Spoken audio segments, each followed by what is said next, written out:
পিরোজপুরের নেসারাবাদ ভাসমান পেয়ারা বাজার রক্ষায় সরকারি নির্দেশনার পর এবার একই উদ্যোগ নিয়েছে ঝালকাঠির প্রশাসনও।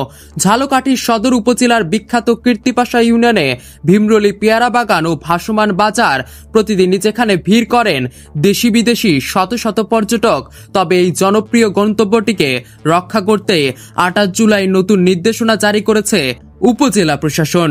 নির্দেশনায় বলা হয়েছে উচ্চ শব্দের ডিজে সিস্টেম, লাউড স্পিকার বা হাই ভলিউম সাউন্ড সিস্টেম ব্যবহার করা যাবে না। এতে যেমন ক্ষতি হয় বন্যপ্রাণীর, তেমনি ব্যাহত হয় স্থানীয়দের স্বাভাবিক জীবনযাত্রা। এছাড়া ইঞ্জিন চালিত বড় ট্রলার চলাচল পুরোপুরি নিষিদ্ধ করা হয়েছে। বড় ট্রলারের শব্দ ও ঢেউয়ে ক্ষতিগ্রস্ত হচ্ছে পেয়ারা বাগানের ইকোসিস্টেম। প্রশাসনের অনুরোধ, পর্যটকরা যেন ছোট কিংবা মাঝারি আকারের ইঞ্জিনবিহীন নৌযান ব্যবহার করেন, যাতে বাগানের পরিবেশ ও প্রাণ বৈচিত্র্য বজায় থাকে। পর্যটকদের আনা খাবারের প্যাকেট, পলিথিন, প্লাস্টিক বোতল সহ কোনো ধরনের বর্জ্য পানিতে বা বাগানে ফেলা যাবে না বলেও নির্দেশনায় জানানো হয়েছে। ঝালকাঠির সদর উপজেলা নির্বাহী কর্মকর্তা ফারহানা ইয়াসমিন বলেন, এ বাগান শুধু ঝালকাঠির নয়, দেশের সম্পদ। তাই এই সম্পদ রক্ষায় সবাইকে সচেতন ও দায়িত্বশীল হতে হবে।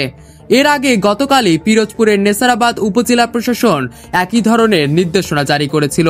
পর্যটনের অপার সম্ভাবনাময় অঞ্চলগুলোকে রক্ষা করতে জেলা ও উপজেলা প্রশাসনের এমন সময়োপযোগী পদক্ষেপকে স্বাগত জানিয়েছে স্থানীয়রা। পর্যটন আমাদের সম্পদ, আর সেই সম্পদকে রক্ষা করতে প্রয়োজন আমাদের সম্মিলিত সচেতনতা।